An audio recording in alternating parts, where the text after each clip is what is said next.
All right. So I do have something I want us to talk about today, and this has to do with some real news that's going on. I'm not saying that the scooter news was not real news, but this is something that we really need to be paying attention to because, and I'm going to talk about China today. Now, last week we talked about China.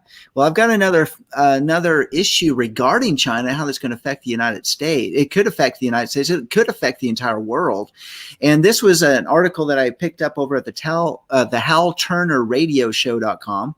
And the article is this. By the way, I do want to say, going off of last week, and I was talking about China preparing for air raids, that was broken first on the HalTurnerRadioShow.com. It was followed up 5 days later that the Epic Times picked up on it, and they were giving a story about it. So that is a huge news outlet that's picking up on that same story. So you think, well, you're exaggerating. Well, think about that. It just got broke first. On Hal Turner, which we brought to you last week. This one is about China's giant Three Gorges Dam is deforming, and there's fears of failure and collapse. So what's that mean for us and what's going on there? First off, the China's massive Three Gorges Dam crosses the giant Yangtze River, and it's under so much pressure from torrential rains and floodwaters that this gigantic dam is now physically deformed so badly that it can be seen by satellites in space. And these are now some very real fears that the dam will fail and collapse, sending massive amounts of floodwaters downstream, killing millions and wiping out all manufacturing in China. So let's get a picture about what's going on here. This dam, and I want to say, because I saw one report on it that I think it's like huge. And where's it breaking? Okay, so you should have given Mark these pictures. He could have put them up. I should have done that. Mark, you can go to the HalTurnerRadioShow.com and maybe put these pictures up for everybody as we're talking about it. But this picture on the right-hand side is when it's nice and straight. The picture here on the left-hand side. Oh my goodness, it is. It's like, it's all wavy. I mean, you're seriously wavy. Wait. But look, this looks white and this looks gray. Well, that's because it's just a different, it's the satellite picture, different years and all that type of thing. So it's exposure levels. I mean, the color of the water is different. But nevertheless, what we're looking at on this, on what's happening on this dam, I want to say it's like 3 miles wide. It may not be that wide.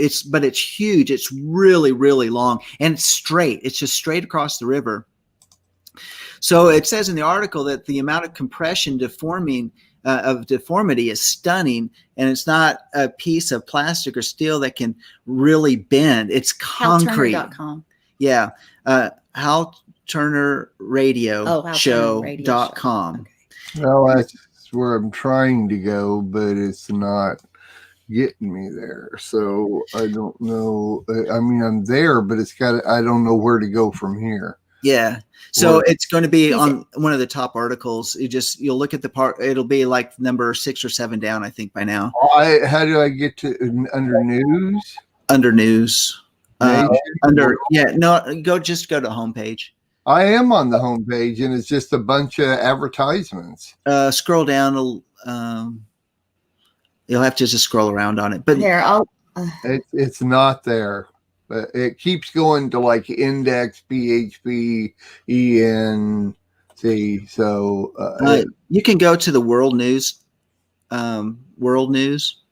Okay, that's a different story. Yeah. Okay. Now what do I do? And then just find the article about the Three Gorges Dam. Okay. Giant Three Gorges Dam. Got it here. Okay. And so now what do you want me to do with this? So you can actually go and pull up the picture of the comparison of the dam from a few years ago to what it is today. Okay. I see. And so what we're looking at is going back some history on this dam is that when they were building it, they brought in the engineers. In fact, they brought in European and American engineers to look at it to see if what they were doing was going to work, because this is a huge engineering feat to be able to put a dam that long across that amount of water that it would be holding back. And most people said it could not be done. And engineers said, no, it's, you don't want to do that, not with that amount of pressure, that amount of distance that you're going to have to cover. The Chinese said, we're going to do it. We're going to do it anyway. So taking into comparison and looking at that, the engineers were looking at the welds. That's one of the things they had to look at, is the welds of the rebar and everything that was reinforcing this. And they said these welds aren't going to hold, not for the amount of pressure, not for the amount of the water weight against the dam, and especially if you come into a flood season, that it's going to put an enormous amount of pressure upon the dam. And they said it's not going to hold. It's not going to hold up. Well, they are now vindicated. China did not listen to them. They're now vindicated because China has been under torrential rainfall, and that's what's putting on the pressure of the Three Gorges Dam, that they have not been able to let out enough water to be able to take the weight of that water off of the dam.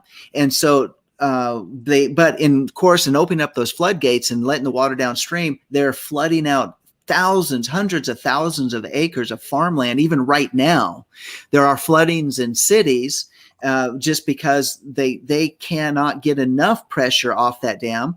But there's a picture right there on your screen. You can see on the left-hand side is what it looks like now. What it's supposed to look like is what's on the right-hand side. You can see the wave that's going across that dam.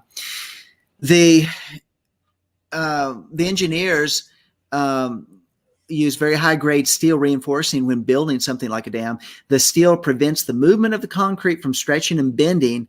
It looks now, however, that either the Chinese engineers didn't use the right steel, or perhaps they didn't use enough steel. And of course, what I brought up earlier in one of the reports I had read a week or so ago was talking about the welds were not even superior enough to be able to hold it back. So what happens if it fails? And this is where we're going to get into how it'll affect the world. If the Three Gorges Dam is completely collapsed, more than 10 billion cubic meters of the reservoir water will be released in a short time. And the coast between the dam site and Shashi City will be directly impacted by flood waves, resulting in serious disaster losses. So not talking about the flow per cubic meters or anything like that. It's basically this, is that when it begins to flow, if it were to break loose, we're talking about 65 kilometers per hour. So 65 kilometers an hour, we're probably looking at about 45 miles an hour. And let me go down a little bit more in terms of what this means. It's the average elevation of Yichang, which is one of the cities down river, is less than 50 meters above sea level. And no, Yichang, I think, is where it's at. When the flood level reaches 64 to 71 meters above sea level, Yichang City is 20 meters below water. So what are we talking about this? Residents of Yichang will have little chance to escape after the Three Gorges Dam burst, and it'll be the flood water will peak about a half an hour after the dam bursts, and that's in one city. About 500,000 will be killed, which is pretty serious. Not only Yichang cannot hold, Shashi cannot hold, Yichang Plain cannot hold. These are all different places where there's some other cities. There's cities. That's what the next one is. And there's locks. But Wuhan, remember Wuhan, the Wuhan virus, it cannot hold. Virus, the China virus. The China virus came out of that level 4. Which is interesting because remember, if it's destroyed, it's that level 5 or whatever lab. I mean, what else is in that lab? It has all those diseases that they've been playing and manipulating and making weaponizing. These are all downriver. Beijing and Guangzhou, the Beijing-Kulun Railway cannot hold. The scope of the flood will reach Nanjing. Okay, so I may have gotten the coastal city wrong, but basically, I think Nanjing might be the coastal city. So this is all downriver. Didn't you say it's also a lot of land? Yeah. So let's get into that. So this deadly flooding arrives in Wuhan 10 hours in 10 hours, in Nanjing in one day, tens of thousands of meters of flood washes across buildings. It's hard to imagine that people can escape. I mean, think about the sheer people trying to leave those cities to get to high ground. And traffic jams and all of that. The Yangtze River Valley is the center of China's elite gravity, with 38% water. So Yangtze River Valley is 38% water, 25% arable land, 40% grain, 33% cotton, 66% fresh water, and 350 million people. That's the entire population of the United States in that river valley. So think about the effect. The downstream area of the Three Gorges Dam is China's strategic power. And according to Yang Lang, a military commentator, the Three Gorges project is very critical and very sensitive position in the whole nation's of China's national defense. If the dam breaks, both space and time will have a significant impact on the whole national defense. And the effect of the disaster field is serious. In the lower reaches of the Three Gorges Dam, the central plains of the Three Gorges have always been the battleground of the army, and now it's the main military place for China. 45% of the Chinese army, 45% of the Chinese army. That's a good thing. Yeah, 20% of the armored division, 38% of the infantry division, and 100% of the airborne division is all downstream of the Three Gorges Dam. So it's the strategic reserve force of China is right there, and the strategic mobile force of China. It's the strategic mobile force is consumed, or if it's consumed by the dam break, then the results will be serious. And China will be economically ruined. The army's wiped out, and it'll be left without food, military, or defenses. Now, here's another thing about it. It's some of the main manufacturing areas, and transportation and storage and warehousing of manufacturing of China is all in the flood zone. So, which means it'll affect the rest of the world in terms of so much of our goods come out of China, come to North America, come to South America, Europe, Africa. They all come out of this area. One of the things that we also know about this, think about this. Where do we get in our own electrical grid system in America? Where do we get the spare parts from? Where do we get the transformers? Where do we get all of our power station resources from? So if America comes under some type of attack, how are we going to even get some of our electrical grid put back up if that is taken out or destroyed? If we're thinking about food, where is China going to feed the other 750 million people that they have there?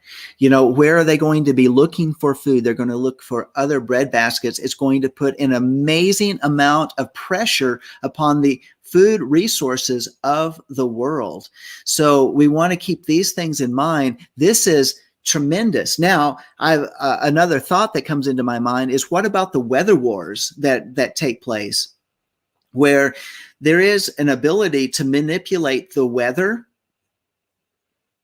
Is this some type of strategic? Now, this is kind of on the conspiracy side of thing. Is there some type of strategic pressure that's been put on to cause such tremendous amount of rain upon the upstream areas, so to put pressure on this dam, perhaps to cause a major failure within China, to pull them out of the world's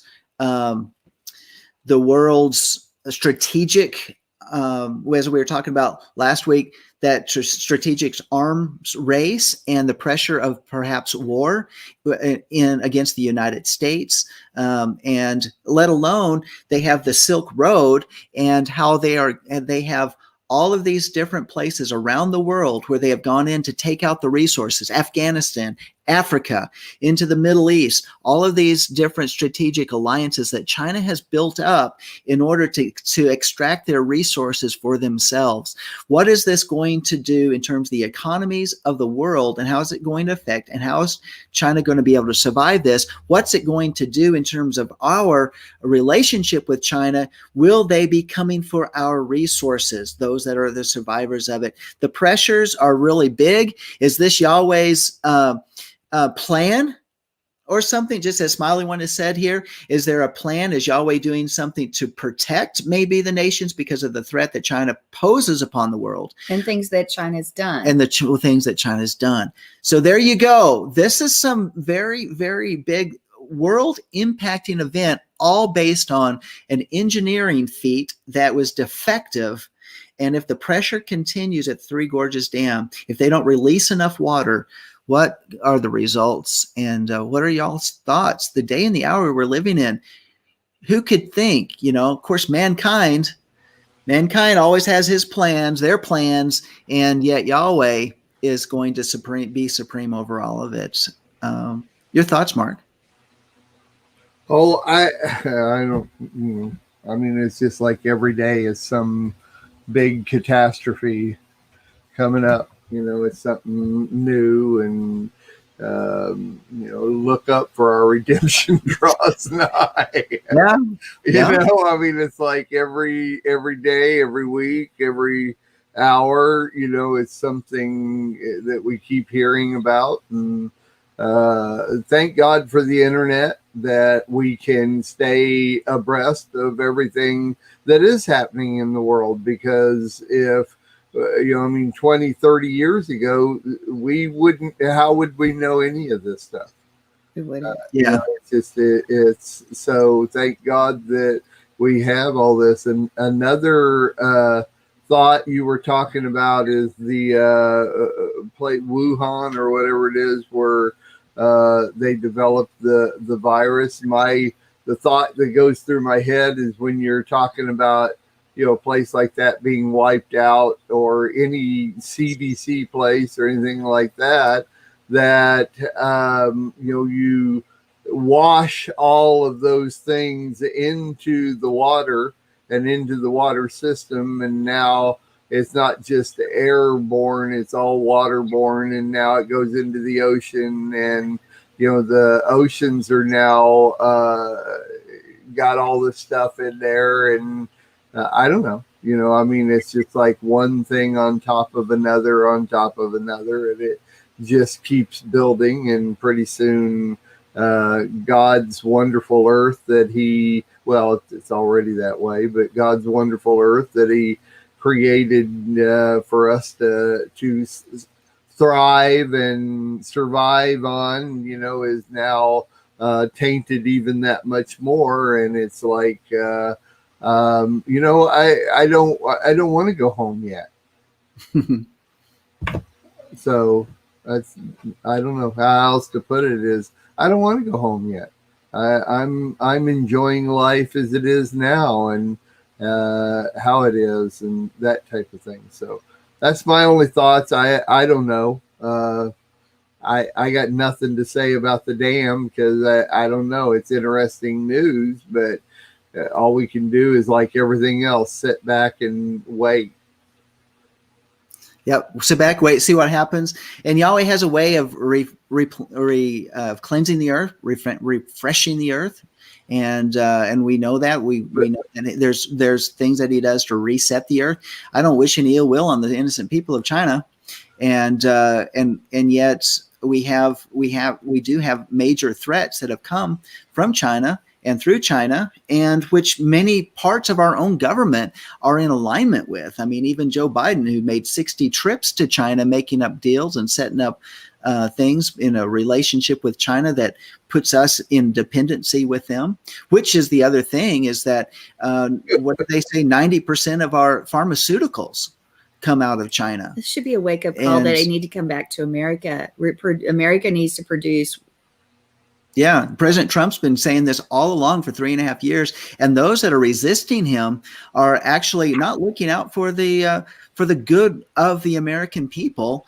And we have an economy; it's been built the way it is. It was set in place after World War II, and yet here we are having to live in it, and where we changed our economy from a manufacturing economy to a service in related economy, and yet now we see how we are so interdependent with other nations around the world. When disaster hits this particular area, it does affect not just America, where we're coming from, where our point of view is coming from, but we're talking about all of the nations of the world will feel the effect. Just even as the coronavirus, the Chinese virus is affecting the entire world, where even by the UN's own numbers have shown that millions of people are starving now because of the coronavirus and the lockdowns of the economy. Because when the first world begins to have problems, the third world dies. And the first world goes into a third world condition. Those are the things that are happening. So do you have any thoughts, Sandi? Well, I believe that we need to trust Yahweh, that his plans are not our plans, and that he knows how all this plays out. And we need to be close to him. We need to not fear. Things could happen. It's a wake-up call. It's a wake-up call to the world. As things collapse around the world, it shouldn't surprise us, but we should rejoice and say we get to be a part, as so many of old would have longed to have been a part of what's going on right before our eyes. And remember that his plans and purposes will come to fruition no matter what man does. I mean, the nations will bow down eventually and learn who is Yahweh. And as we see this happening and all these plans going forth, secret plans of Biden and other people making their way, it's foolishness in the eyes of God, because he's like, that's what you think you're doing. Psalm chapter 2. Just as the mountains can collapse on those that hide in the caves, so could all of these plans come to naught, because we still have a people that are praying. As just in the area where Mark is, as Tova said last hour, there's 7,000 just like her. Now multiply that around the nation and maybe even around the world. There are still many on their face praying and interceding, not only for the U.S., but for the things going on around the world. So we have an army that is there, and the army continues to wake up, and we join arm in arm. Yah's purposes will reign upon the earth, and those that do not follow him, despite what the news says and despite what it looks like around us, they will fall to ruin. If our lives are taken, it's just a simple breath away from the next life, from not literally the next life like reincarnation, but to be absent from the body is to be present with Yahweh. And it's okay. But we've also got to be sure that we are close to him. And when he says march, we march. If he says stay, we stay. We've got to make sure we're in right relationship, that we have learned to hear the still small voice, so that we know what our position is in the midst of all the crisis that goes around it. We are supposed to be as Yeshua was in the boat. Why are you guys upset? Yeah, the storm's raging. Yeah, the boat feels like it could be inundated with water or flood or sink, but it won't, because we rest in him. And that's what our position should be in. And that position in itself will cause jealousy for the rest of the world. And it'll cause, why are these people fine? Why are these people protected? Why are these people not worried and fretting? Why? It's Yeshua. So it's one more opportunity. Yeah, this may be tragic, but if it's his plan, it's the way it's supposed to be. There you go. That's a good word right there. Absolutely. Well, that's the news that I had for today, and some things to think about. What a strategic thing. And if you think about militarily speaking, what a strategic impact could take place if that dam was just simply taken out. So, I mean, think about, because of what is all downstream from that dam. Cool.